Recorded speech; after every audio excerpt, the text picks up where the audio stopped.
Well, good morning, or good afternoon, I guess, is what it is today. Uh, we are going to be talking today about when and why to do a stealth visit for your church. And I'm pretty excited about um, about this idea. Uh, the thought process in this is is pretty exciting for our church in Osseo, and for a couple other churches that I've worked with um, over the past few months.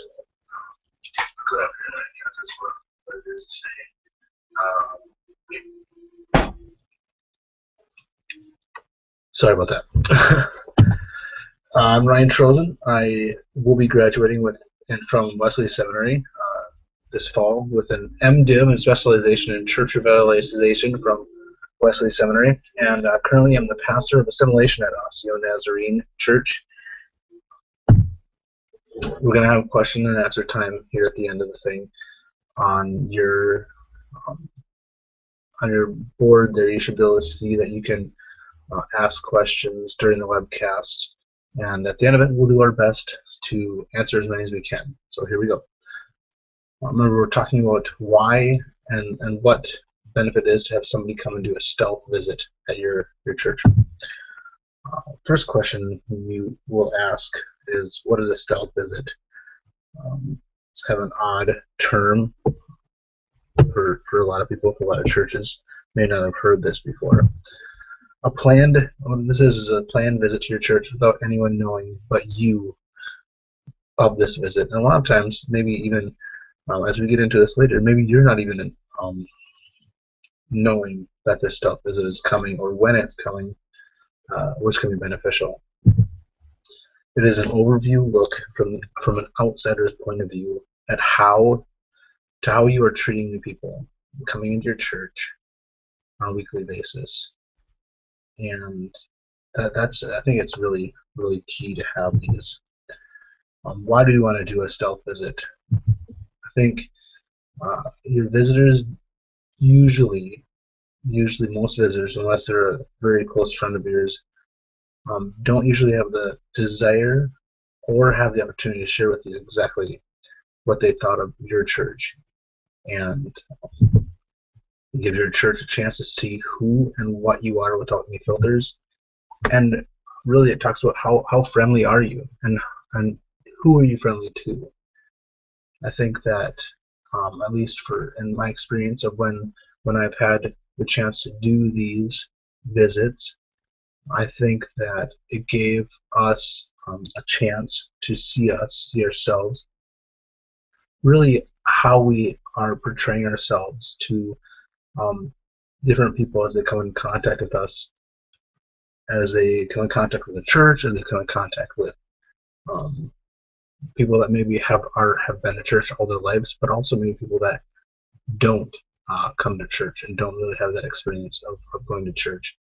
Then it gives them a chance. When I do mine, when I have people, whether I have people do them for me at a church or I do them myself, I ask the people to be completely honest with us, and I ask them to have no filters, because I feel when you do these filters, when you do this experience, I really think that it gives people a chance to be really open and honest with you. And I think that is the key.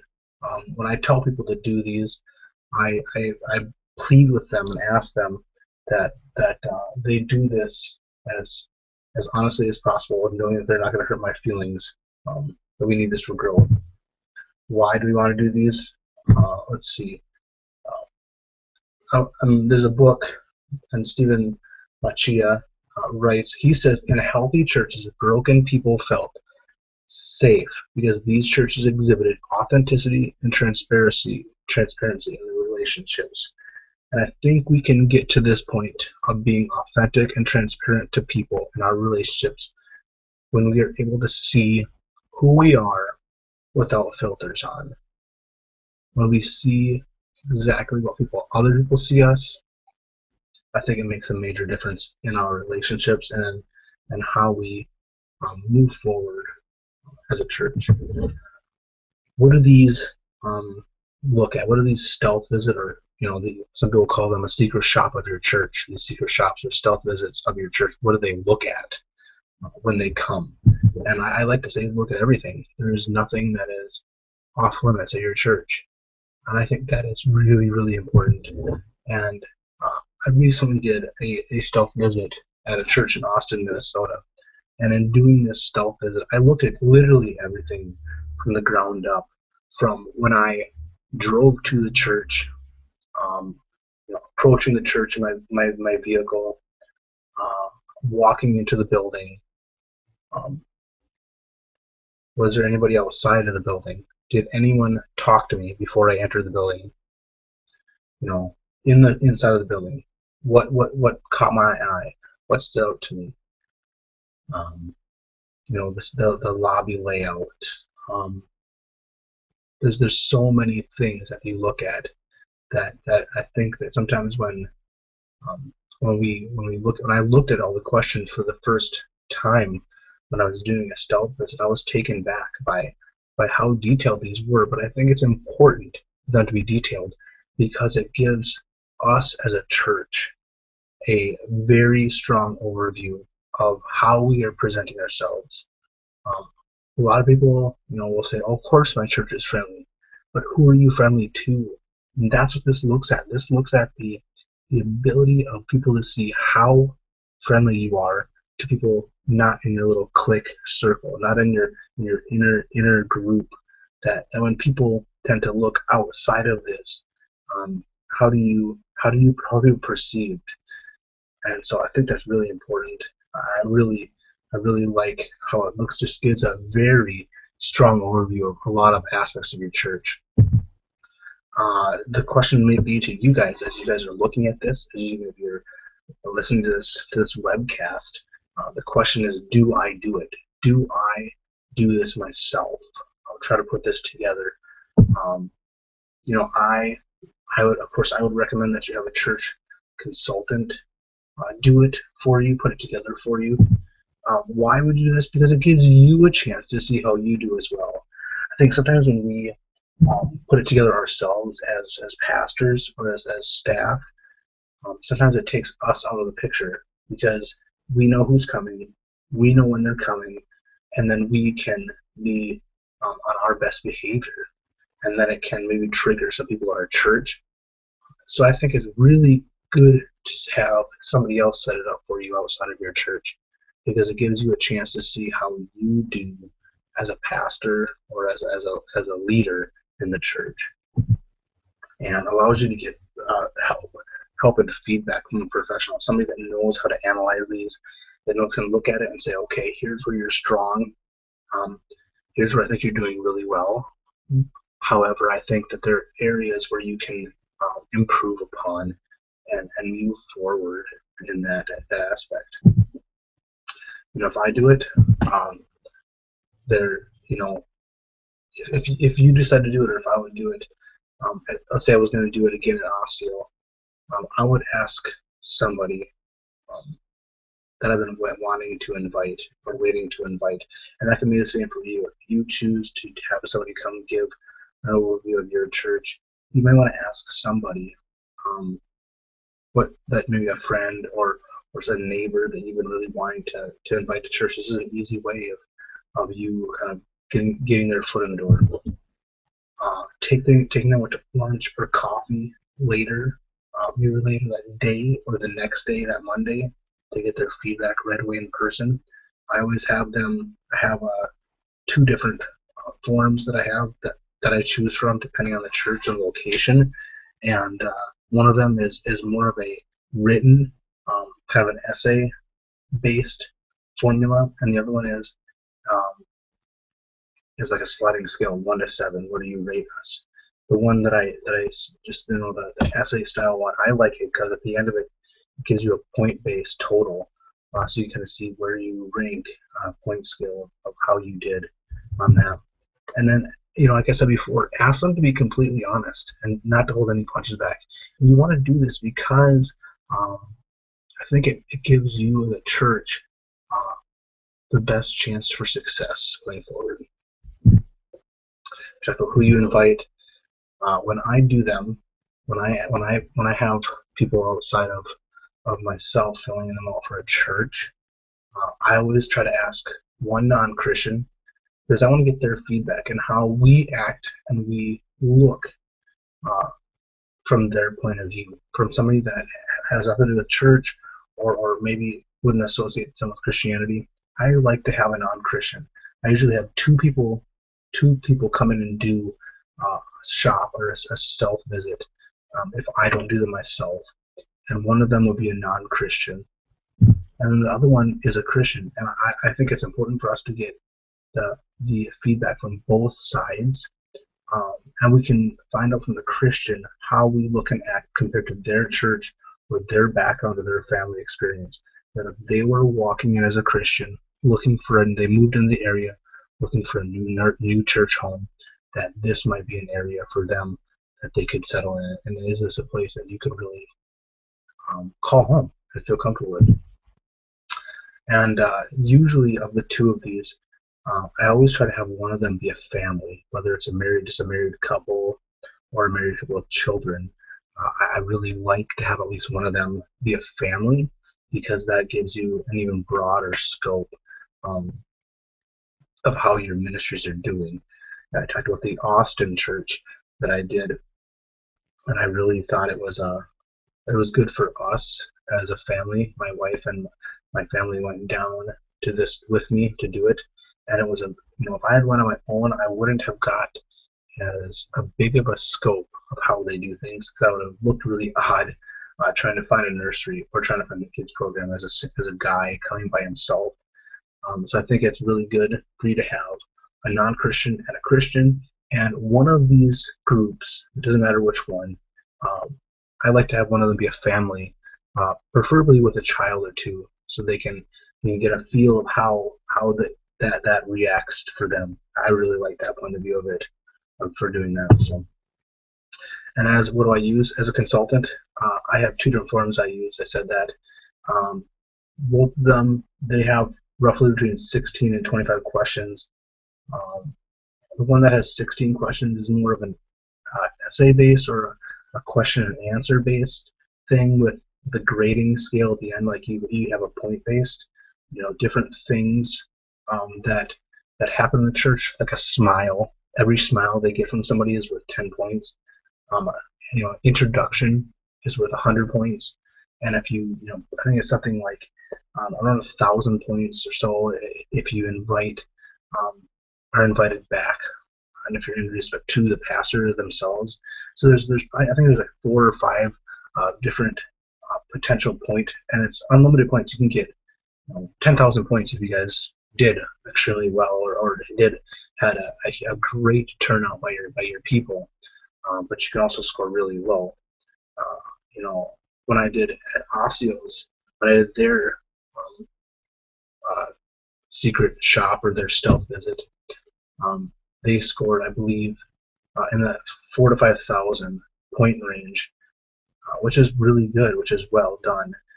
And then I also did a secret shop, a stealth visit, at a very large church here in the Twin Cities, and they got 800 points. And every church is going to be different in how they perceive themselves. Unfortunately, or fortunately, I think churches and people that are looking for churches are starting to go away from the idea of, let me just come in here and just sit here and not get it, and I just want to be alone. A lot of people are now wanting that people to be friendly and family, and let people that care about them. I think that's what people are looking for nowadays, sliding that way. And the sliding scale is about 25 questions, 6 pages. And once again, both of these use everything, from the moment you park your car, even before you park your car, to you getting in your car when you leave. And so this is a very broad spectrum of, what you can expect and what you can do when people are doing this.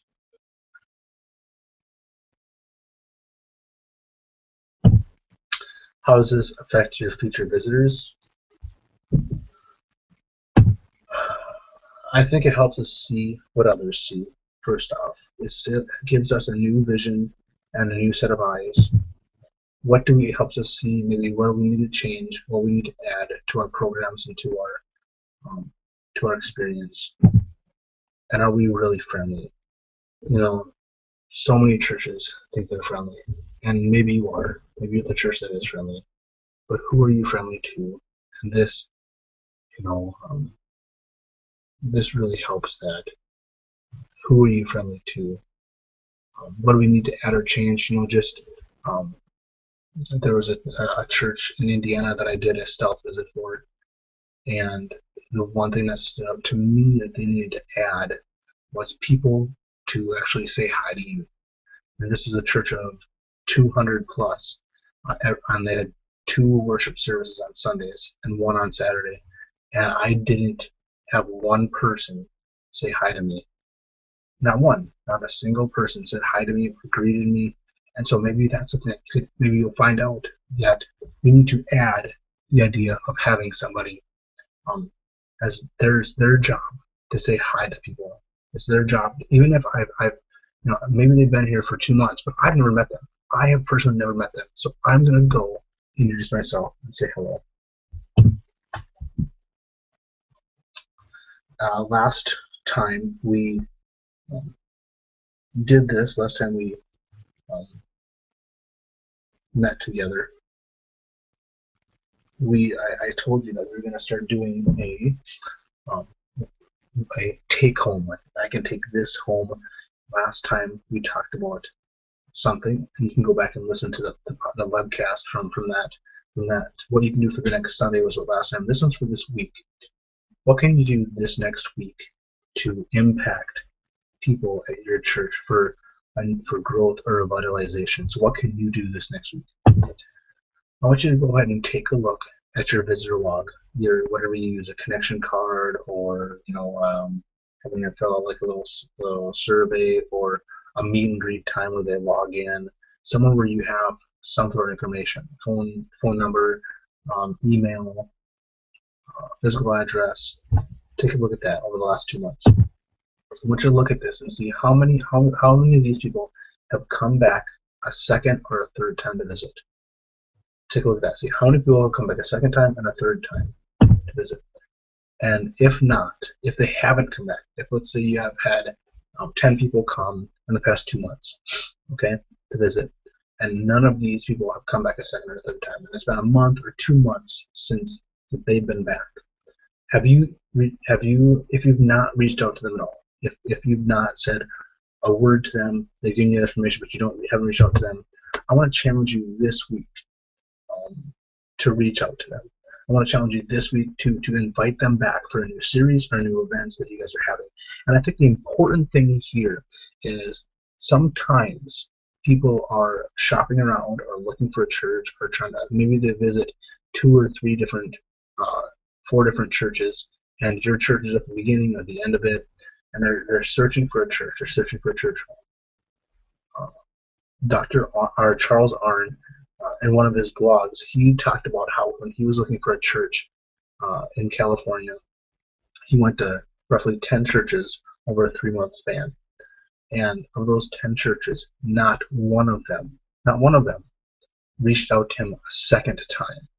3 of the 10 reached out to him for the first time. After his first visit, they reached out, but not one of those people ever reached out to him a second time. And it will make a huge impact on people's lives if you purposefully choose to go out of your way to write them a note, to say, I'm thinking about you. Thank you so much for visiting, and we've been praying for you. And hopefully you have been. Hopefully you have been praying for these people, even though they haven't come back to your church. Hopefully you're still praying for them, and just say, we got a new series coming up next week, or we got a new series coming up in 2 weeks, and this is what we're talking about now.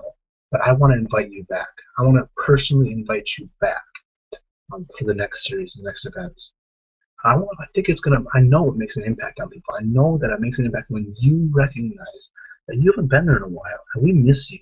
We really appreciated you being there, and we just want to invite you back. So that's my challenge for you guys this week. I want to put that out there as a challenge for this next week to look at your visitor log and go over the people that have visited in the last 2 months and have not returned. And I want you to send them a note from yourself as a pastor, yourself as a leader, and say, hey, thinking about you, we're praying for you, we want to invite you back, we care about you. So that's just a challenge for this week. This next week coming up, now it's question time, so we're going to go back to the webcast. And what would you like to know? I'm going to head back to that right now. All right, some of the questions are here. Let's pull that up. All right.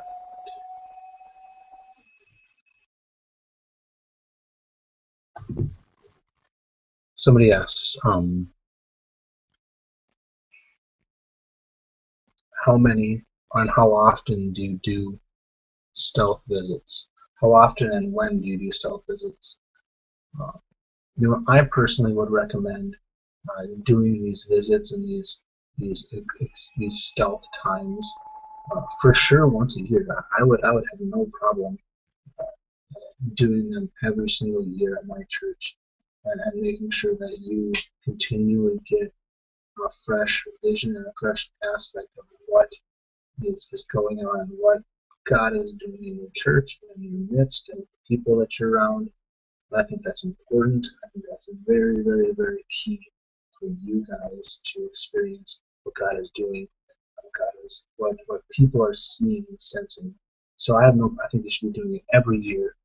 And when you do it, um, I would probably do it late in the spring, prior to summer, because a lot of times when you get close to summer, at least here in the Midwest, we really our numbers tend to go down, and I think it'd be really, really important to have it done prior to the fall, because then you have a chance to make changes if there are changes to be needed, changes to be done prior to your fall kickoff. I don't know any churches that don't do some sort of fall kickoff and fall experience. And so my thought is go ahead and do it in the spring, so you guys are ready for the fall kickoff. You can start implementing changes during the summer, but that really during the fall you're ready to make a difference in people's lives that are coming to visit your church. We have time for one more question. Let's see.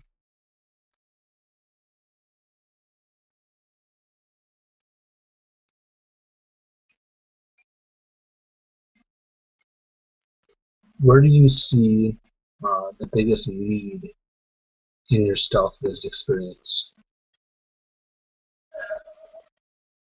In many of the places that we've had stealth visited, that we've went in and looked at, the biggest need to me is in the greeting department.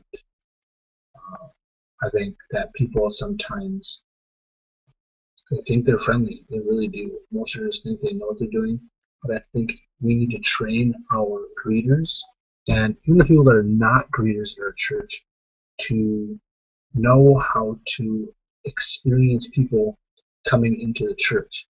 To when you see somebody new, you see somebody that's to make an opening for them, to not make a scene that, oh, look at a new person's here, but to have the greeters ready to experience the new person, and they don't know where they're going in your church. And so unless you have amazing signage, which is probably the second thing that most churches struggle with, is the signage in the church, you need to have people that are ready to answer questions and to walk people to where they need to go.